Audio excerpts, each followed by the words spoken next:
Magandang araw po. Ako po si Sherian Ajijul at may ginagawa kaming proyekto tungkol sa negosyante. Maaari po ba kayong ma-interview kahit saglit lang tungkol sa negosyo? Malaking tulong po ito sa aming pag-aaral.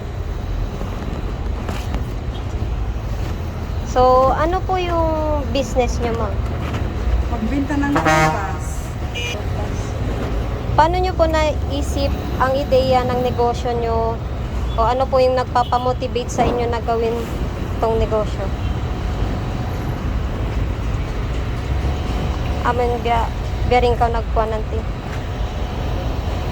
Siyempre, bang kau mag-apply lang tayo ng amuin, wayroon kau pang school na maningkat magdarang-darang.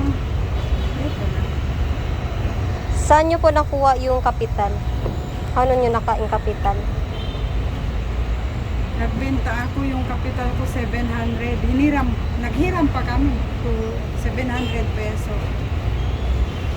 Ano po yung hamon o problema na naranasan noong nagsimula pa lamang hanggang sa kasalukuyan?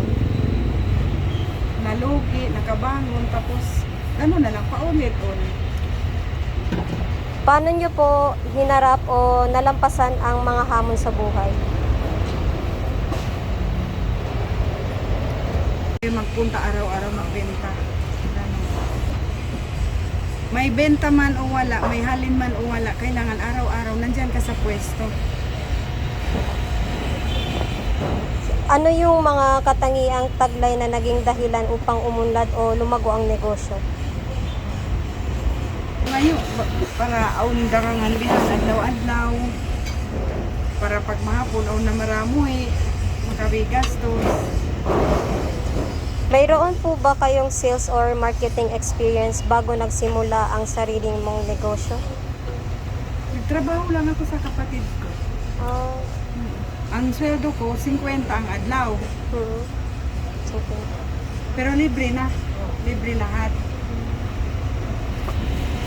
Nagbago po ba ang iyong personal na buhay dahil sa negosyong ito? Oo naman. Kasi yung mga anak ko nakapag-aral.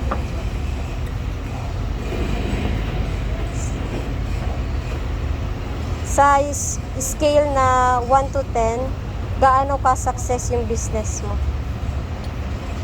8. 8/10.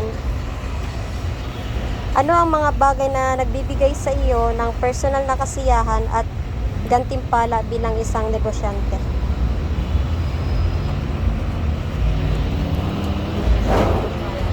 School. Yung mga anak ko nakapag-aral. Yun lang, masaya na ako doon. Ano yung may papayo nyo po sa gustong mag-start ng business? Ang maipapayo ko sa mga taong gusto magnegosyo, umpisa sa maliit. Maskin walang kapital, mabuti magbenta walang kapital kaysa magkapital ng madami. Malugi man o ano man, walang kapital. Okay po, maraming salamat po sa oras na ibinigay niyo po sa akin. Okay.